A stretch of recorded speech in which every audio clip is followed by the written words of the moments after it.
Welcome to the Wellness Revolution podcast. Hi, thanks for coming back again. I'm Dr. Veronica. This is the Wellness Revolution. We're going to talk about some gut feelings today. I have the gut expert. So you know I get all the experts out there.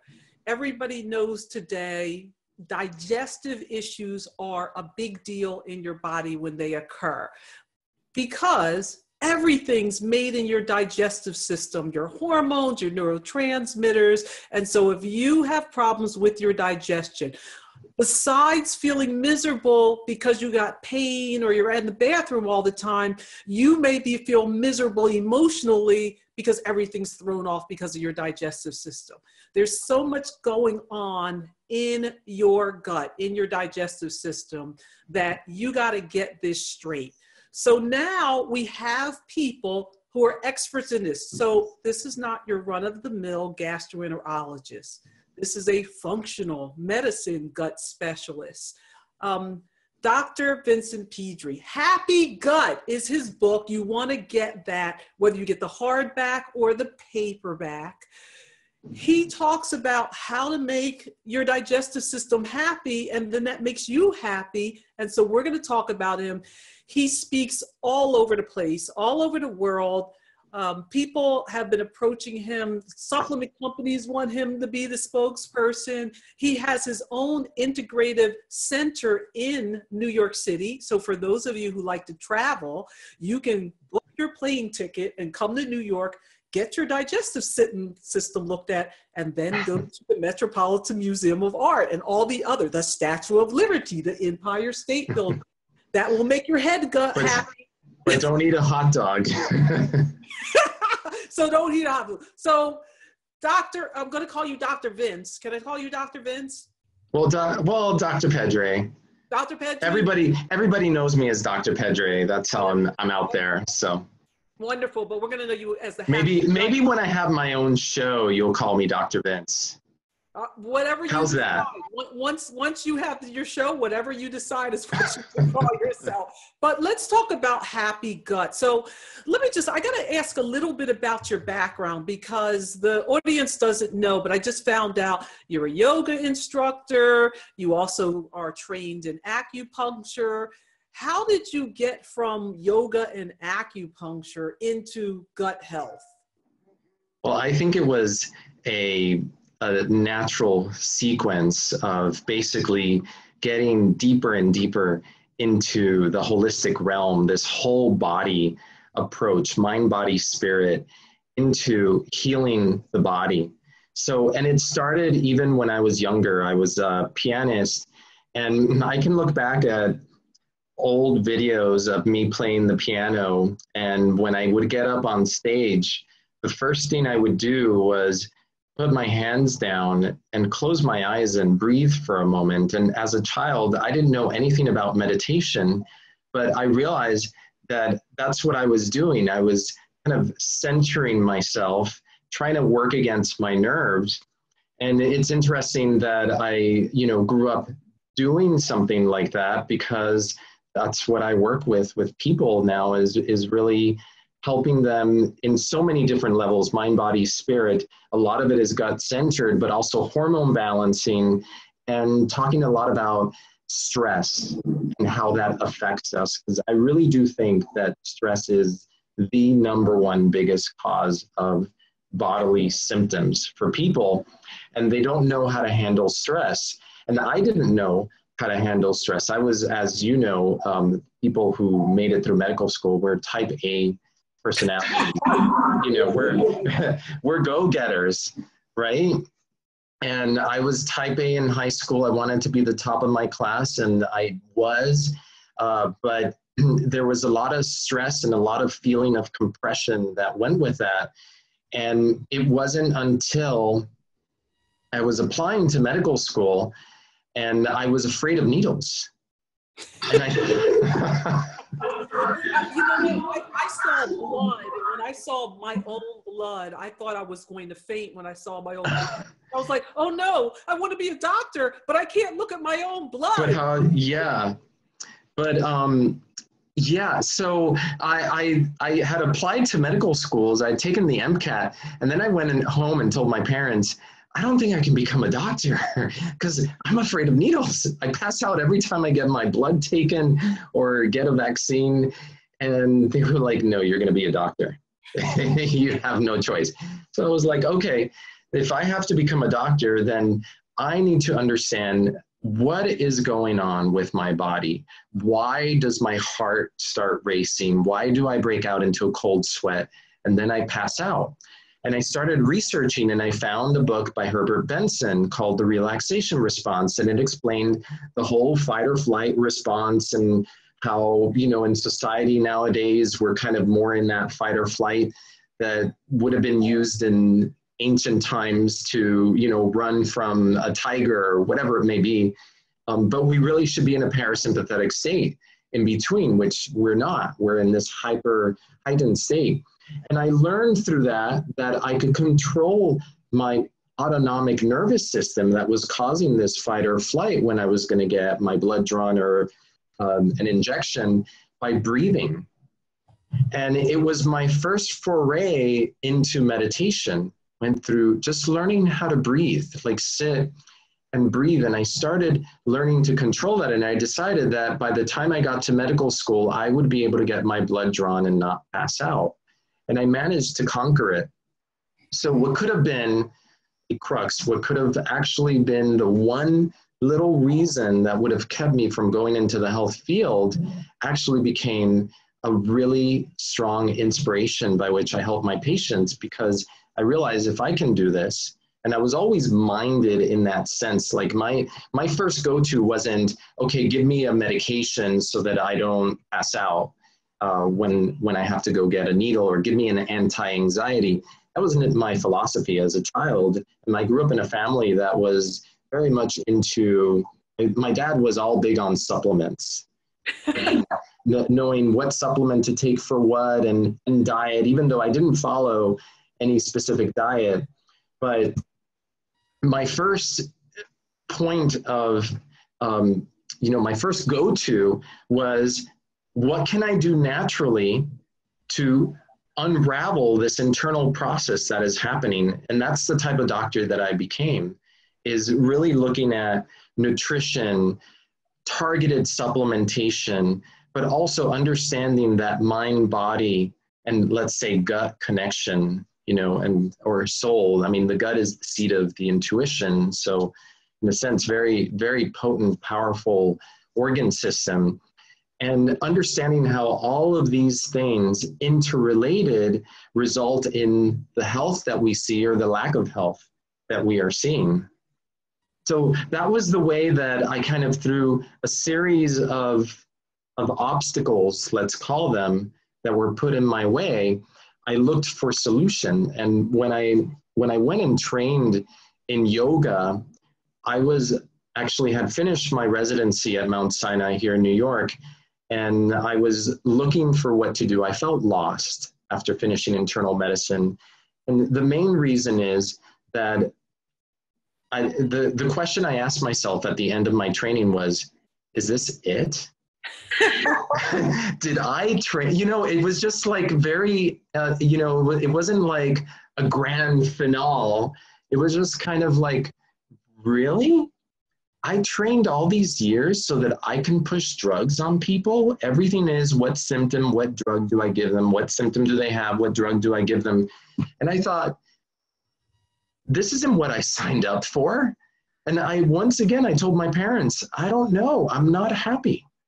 And I took a sabbatical year, and I became part of a research program, the clinical research arm of the World Trade Center project, looking at people who had been exposed to the toxins, the fumes from the World Trade Center. And the great thing about that time is that I suddenly went from a 100-hour work week, and you know what I'm talking about, to a 50-hour work week. So imagine that your work week just got chopped in half. What do you do with your time? Well, for me, I started exploring, and one thing led to the next. I went on a yoga retreat, and I had such a good experience, and I felt so amazing after it that when I came back to New York, I said, I'm going to train in yoga.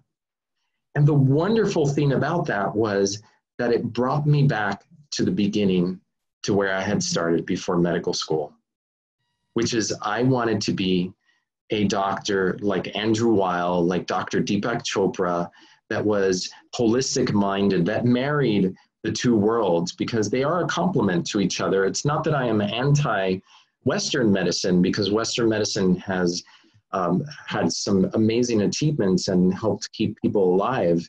And there are sometimes reasons to take a medication, but I wanted to marry the two worlds and bridge that gap, you know, sort of like bridging East and West, and finding the solutions and bringing in all of the different, what I think of it, and I'm sure you think of the same with functional medicine, is that it's an expanded toolkit. We have many more tools, whereas, you know, before my toolkit was this, the prescription, you know, and that was it.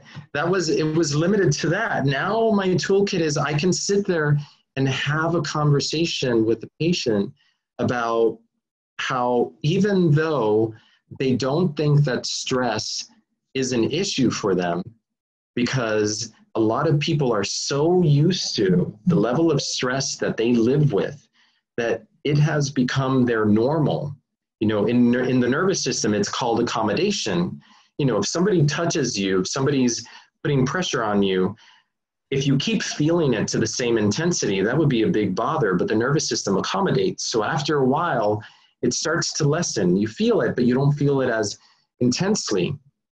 So where was I going with that? I just about how you got from yoga to yeah, so the yoga brought me back to looking at the person as this whole, looking at them from the outside. Because my internal medicine training had separated people into systems. So you came in with a pneumonia, you were a lung. You came in with a heart attack, you were a heart. You came in with ulcerative colitis, you were your GI system. But it was all felt like compartmentalized, and one patient in the hospital could have like 5 different specialists on their case, and each one was putting in what they thought was best for their organ system, but no one was putting it all together. And the great thing about doing yoga is that it got me to look at the body from the outside and start to look at how people sit, their posture, how you're breathing.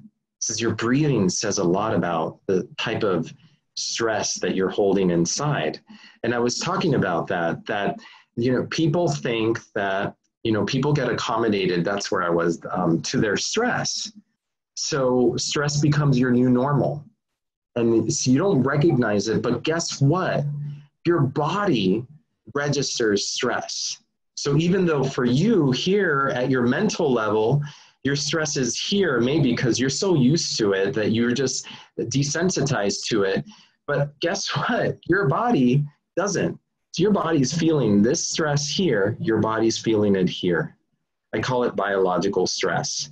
So a person, you know, and you can be in biological stress just by living a hectic schedule, rushing to work in the morning, eating your meals fast, getting to home late, eating late, not getting enough sleep.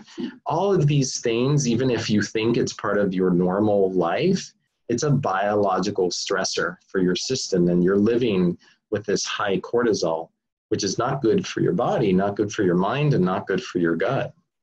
So we're talking about happy gut, having a happy gut, and we're talking now about cortisol and yoga.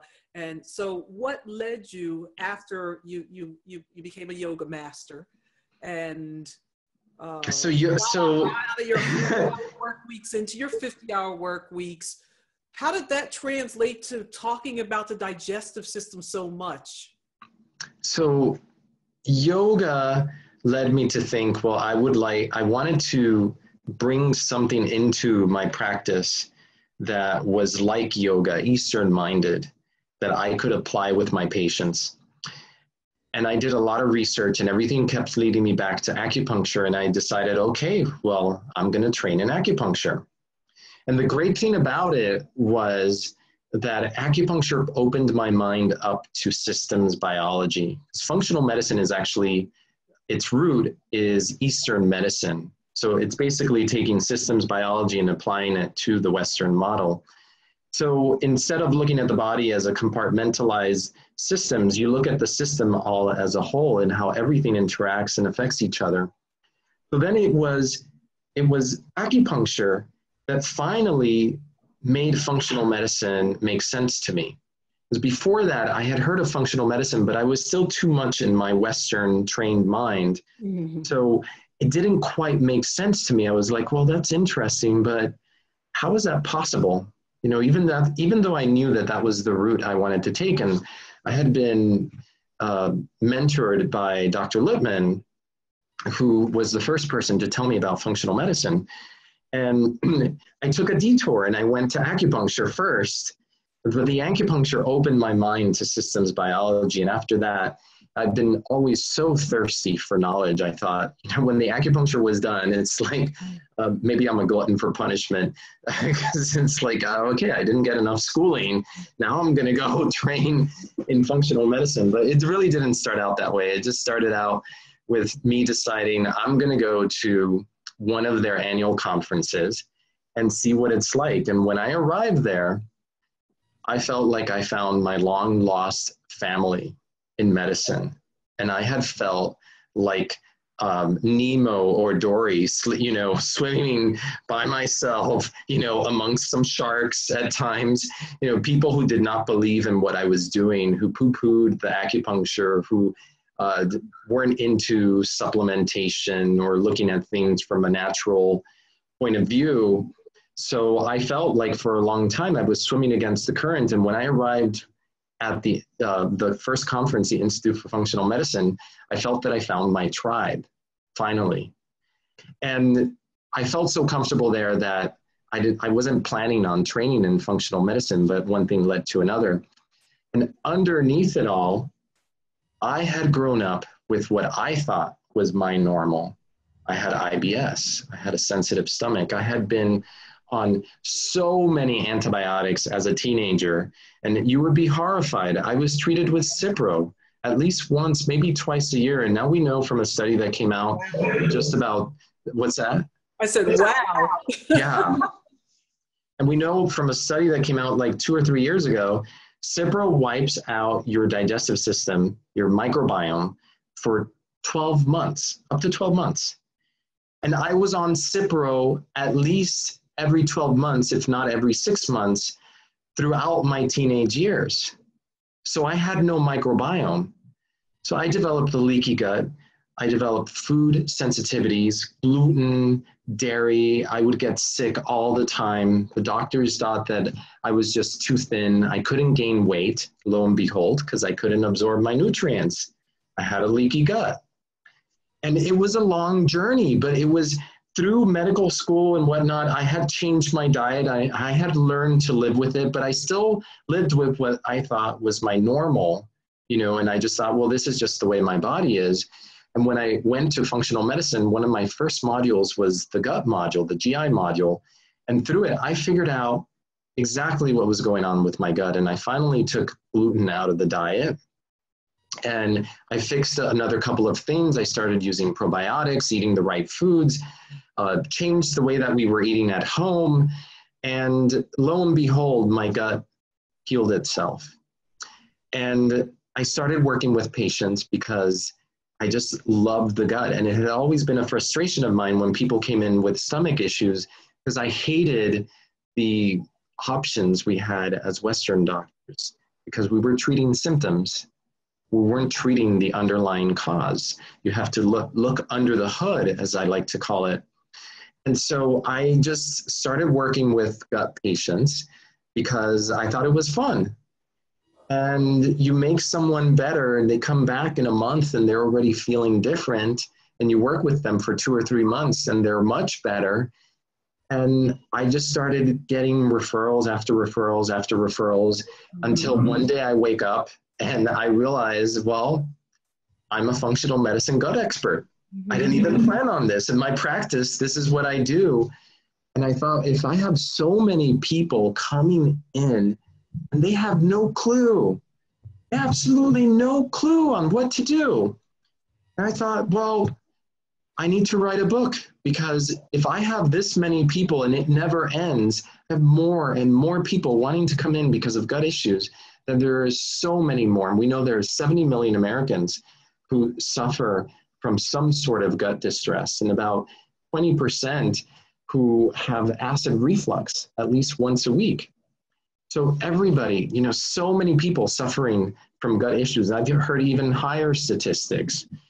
And so I wanted to write a book to help these people, because I realized that there's only, one of me, that it's impossible for me to see all these patients, but I wanted to empower people to be able to find a way to heal themselves, because it's really not so complicated, even though people think it is.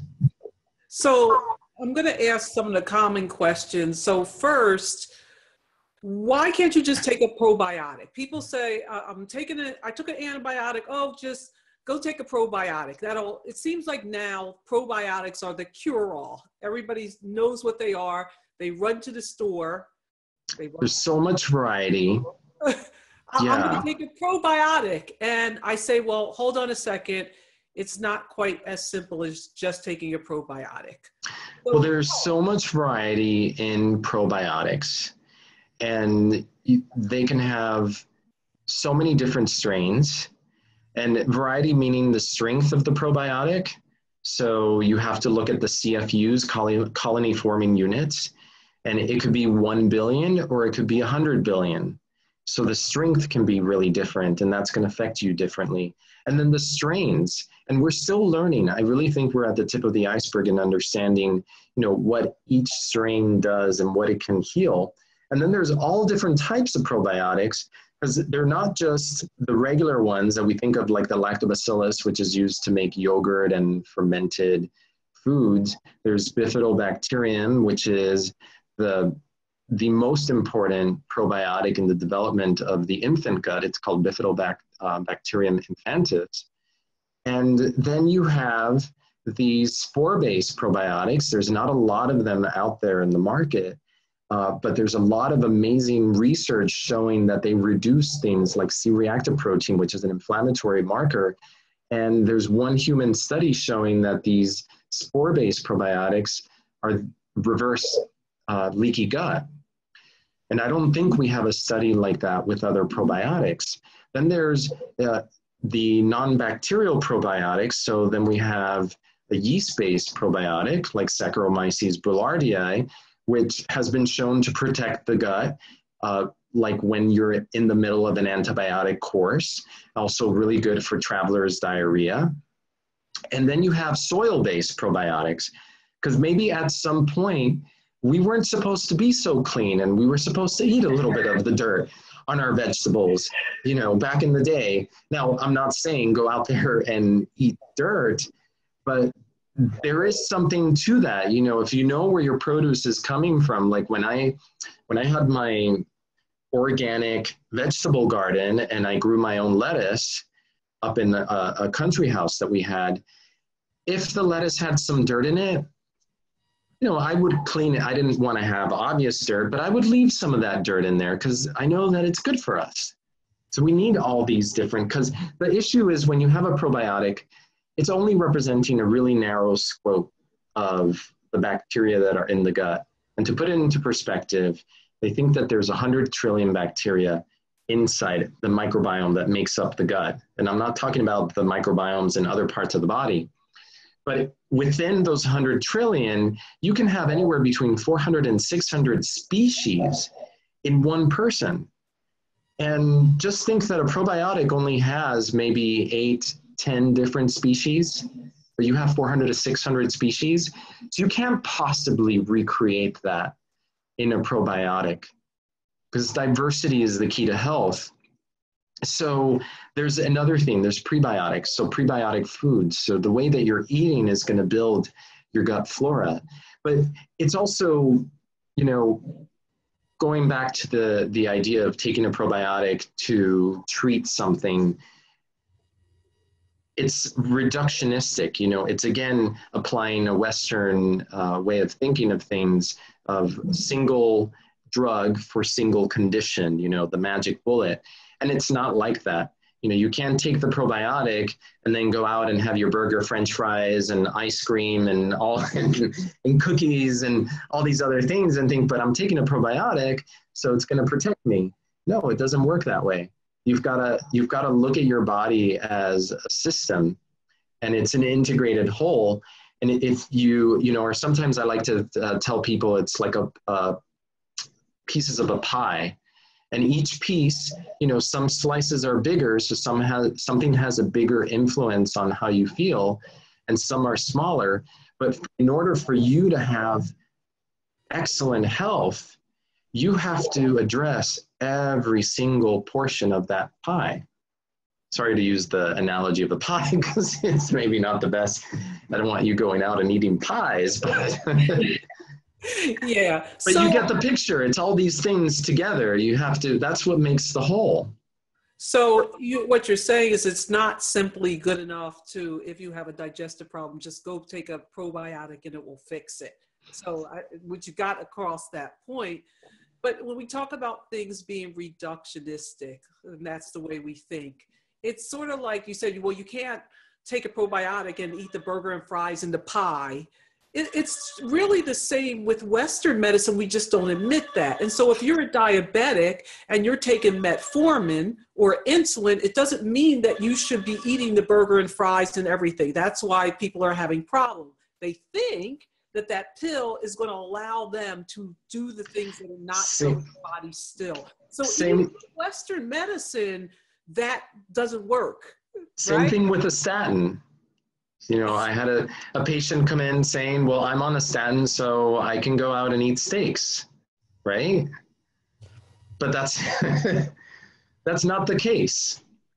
But that's one problem with Western medicine, is that it hasn't given nutrition the importance that it really should be given.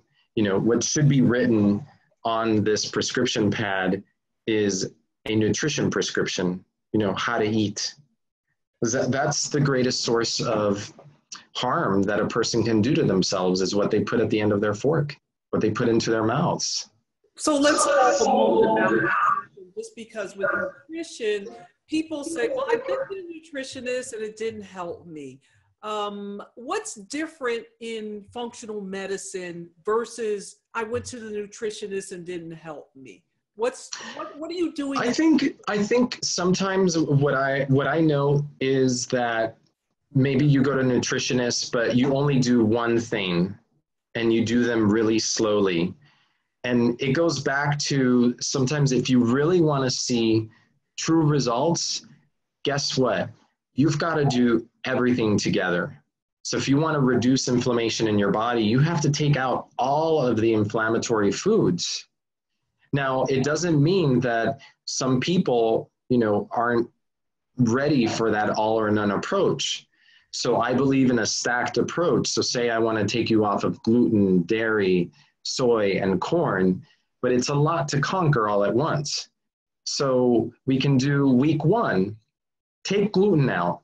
By the end of the week, you've conquered, you understand how to eat when you go out, like how to avoid gluten. Week 2, now add dairy to the list. And then you figure out how to get dairy out of your diet, and you're thinking about all the places where dairy is. Week 3, corn, and week 4, soy. Whatever order works for a person. But ultimately, in order to get the results that you need to get, you have to do everything together. And sometimes there's a lot of discounting that happens on the part of patients. I don't want to say it's dishonesty, but maybe you don't want to disappoint the person. So maybe you don't tell them all the truth of what you've been eating, so they want to sound good to the nutritionist or the doctor. I just had a patient who did my 28-day cleanse, and she's had a high cholesterol. She's a young woman, had a high cholesterol for a long time. And I've been trying to get across to her the connection with sugar and whatnot. But it wasn't until she did it in an organized fashion where she had to cut out sugar, because that was part of my program. and really be mindful of what she was eating, her cholesterol dropped by 17 point something percent, and her LDL dropped by 20%, which was 40 points. That is remarkable. And we had done, and I had sent her to a nutritionist, and she hadn't been able to accomplish this. So what was different? And I asked her, what do you think was different? And she's like, well, I think I was stricter with sugar, and, you know, I excluded all the other inflammatory foods. So sometimes it's a matter of feeling like you're on a program, so it makes you more dedicated to doing something. And I think then if I can hand to the patient a paper showing these amazing results, this is you before doing things as you thought you were doing healthy, but letting a lot of, like, what you thought was insignificant, sugar here, little sugar there, maybe a cookie here, maybe a thing. You know, what do they say? The devil is in the details. It's always, it's not like, it's not some grand thing. It's small little details in your diet that could be making you sick. It could be just, and it doesn't have to be a big thing that can cause an amazing shift for a person. But sometimes you can't really, you know, you need to do this whole integrated approach. And a lot of what I do is not just diet, but also mindfulness and tuning into gratitude. Because I think in order to heal, you've got to get into this parasympathetic state, right? And even digestion, speaking of healing the gut, the digestion is a relaxed activity. It's not a fight or flight activity. If you're in fight or flight, the last thing your body wants to do is deal with food down here. It wants you to run.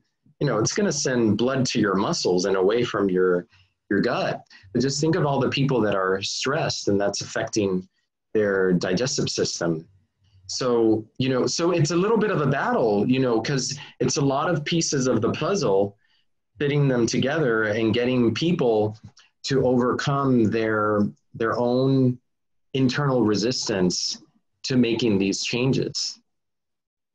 So one thing that I noticed in people is that when they're out of balance with their hormones, their neurotransmitters in their brain, but also their digestive tract, because they are overgrown with the wrong type of bacteria or health-harming bacteria or yeast, it makes it incredibly hard for them to stick to a plan because they're having cravings. So their body is craving because there's an imbalance.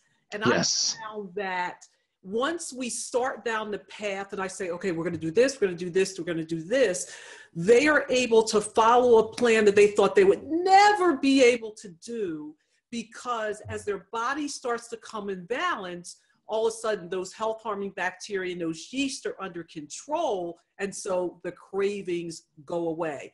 We get them on an eating schedule so that their hormones come into balance. So Yes. talk a little bit about that, because it isn't as simple as I'm eating healthy with the cheating in it, or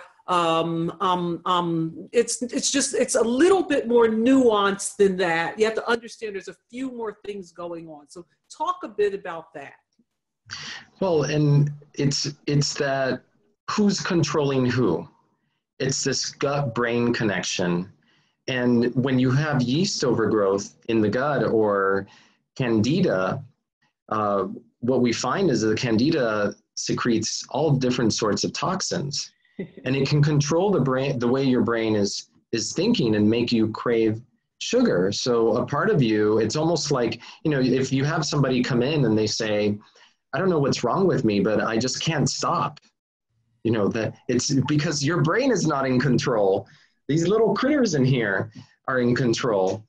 But the crazy thing is that I put people on a 7-day detox, that by the end of the detox, their sugar cravings are gone. Gone. Yeah, 7 days is about what it takes, maybe even less than that, probably about 72 hours. And the amazing thing is that the person that you do that to, they go in kicking and screaming and thinking that I can't live without sugar. Like, no, like, like it's a little kid, you just took their favorite toy away. But one thing I did recently, because I had what I call dietary drift, and it's when you're leading a good diet and then you slowly drift into the bad zone. So over the holidays, I had started allowing more sweets to come in, and I had started craving that evening sweet, when your cortisol drops late at night and suddenly you're thinking, I want something sweet after dinner. And so I led a group in my cleanse, and I decided, you know what, I'm going to join them. I'm going to do this thing. I haven't done my cleanse in like over a year when my book first launched. I'm going to do the cleanse with my group. I walk the talk. I'm going to be there with them. I go off of coffee, sugar, alcohol. And the fascinating thing was, the first night I was craving the sugar. And I thought to myself, and this helped me, and I don't know if it would help other people. I've got, as you may imagine, becoming a doctor, there's a great deal of discipline in my personality. But, that first night I was craving sugar, and I thought to myself, what if you don't have the sugar, or, gluten-free cookie or whatever it is? Are you going to be alive tomorrow? Is this life or death? And the answer was no, I'll be fine. It's not, I don't need this in order to sustain me, because I had a really good dinner and I ate really healthy throughout the day. And I had my omega-3s and my healthy fats. And so I got through the first night, and the second night, I felt it again, not so strong. And what I like to tell people is that one way, your brain, when it's telling you that you want sugar, it doesn't know what type of sugar it really wants. It just wants a sensation of sweet.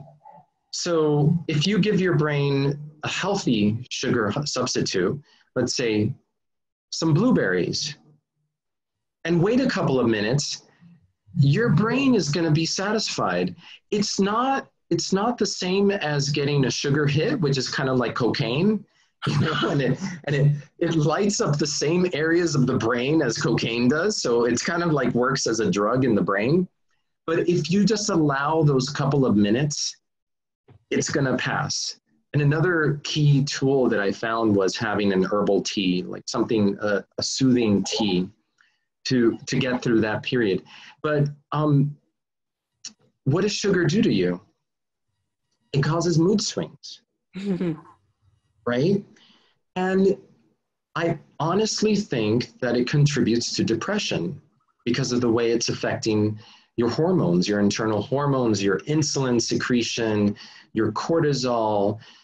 So even though I'm not a depressed person, I do tend to feel, more down in the winter months. And this was January when we did the cleanse. And I found by the end of week 1 off of sugar, I had upped the ante on my feeling of positivity of how I felt internally. And I thought, wow, like even the small amounts, so just going back to, it wasn't like I ate a lot, but even that small amount, look at what it was doing to me internally. So pretty amazing. But it causes anxiety also. And people don't realize that connection between sugar and anxiety, but just think of, sugar feeding all the bad bugs in the gut that produce neurotransmitters like glutamate, which is an excitatory neurotransmitter. It puts you on fire, it makes you anxious. So when you take that away, by the end of the week, people feel even keel. And people will come back and say, and I know you see this in your practice, I don't have those mood swings anymore, or I'm not that monster that I used to be. Now, yeah. Granted, a woman right before her cycle, tends to start craving sugar, right? Yes. Yeah. So, I mean, I don't, and you can probably speak more to this than I can. But I think that using a substitute, you know, like a dark chocolate, not high sugar, again, going towards natural sugars like blueberries or apples or oranges, things that are going to be healthy for your body. And like anything that's a craving, in other words, it's not required for the sustenance of your life, it's gonna pass. It will pass within 20 minutes. And if you satisfy it with something healthy and then just tell yourself, wait, and let that sink in. You know, part of slowing down in our rush society is that, you know, we tend to overeat, overindulge because we don't know how to slow down and enjoy the little parts of the process, the little pieces. Yes. Yes. So we're not talking, we're talking about the gut, but we're also talking about the emotions surrounding the food and where that emotion comes from, because that emotion a lot of times comes from directly the digestive system with the hormones and the neurotransmitters. And you're talking about the glutamate and how the sugar feeds the glutamate and makes you feel excited. And so and just think that, I mean, just think of everything that is tied to the gut. You know, your grandmother loved you by cooking for you or by baking for you. So we show love to each other by cooking, you know, and it's such and it's also part of community. You know, we get together for holidays and what do? We share a meal. That's the biggest thing. So, but like you were saying, gut feelings or even gut intuition, that mind-gut connection, and a lot of what I talk about is kind of, you know, learning how to tune into your body, you know, teaching people that I think of myself, and I'm sure you think of yourself the same. I'm a body interpreter for people. You know, I'm just helping them understand the signals that their body is giving them. But ultimately, what I want to do is teach people to listen to their own bodies so they can be their own body interpreters. You know, and that's such an important, you know, thinking the key and the center, the root of the body is the gut. And going back to yoga, the biggest three chakras, the root chakra, the second chakra, and the third chakra are all located in that center, everything that grounds us into being in this world, in this body, is so important, so important. And our power and will, you know, that's the third chakra. You know, so when that's challenged, so people will have a lot of upper GI symptoms, epigastric pain, reflux. I see that a lot with people who are under duress, but behind it, there's some sort of power struggle, whether it's with a family member or maybe it's with a boss, it's a dynamic at work. So it's really, really fascinating when you get to thinking about all the interconnections and even the energetic connections with what causes gut distress or gut imbalance in people and makes you not feel so great. You know, we're more, this is the funny thing is that we're more foreign material than we are human. You know, so our bacterial cells outnumber our own cells 10 to 1. So it's amazing. I think a good... We're a big bacteria, really. Yeah. But you're really just one big germ. So yeah. We're going to have to finish up. Your site, Happy Gut Life, is that where we go to get more information? Happy Gut Life, and then we can Go ahead. Yes, so it's happygutlife.com, and I have a free gift for listeners. If they go to happygutlife.com and /gift, then they'll get my free quick start guide to a happy gut. So if you're thinking about, you know, you have gut issues, or maybe you have things that may be related to the gut, like you have fatigue, you have asthma, allergies, even autoimmune disease is rooted and connected to the gut. My guide is a way to get started, so it's kind of like a beginning blueprint of how you should rework things to start to feel better. Absolutely. Thank you for the gift. And what I'm going to do is in the show notes, everybody knows below the show notes, we'll have where they can click so they can get that gift, because we all love free gifts. And then they can start to figure out how to get their gut happy. But if they can't get it happy from the free gift, they can fly into New York City and see you in person. Or read my book, Happy Gut. Read the book or fly in. So thank you so much for being on the show. I thank you for your work. It's great. Everybody needs to know how to make their happy gut so they have good gut feelings. Thank you so much. Thank you. Thanks for having me. Thank you for listening to the Wellness Revolution podcast. If you want to hear more on how to bring wellness into your life, visit drveronica.com. See you all next week. Take care.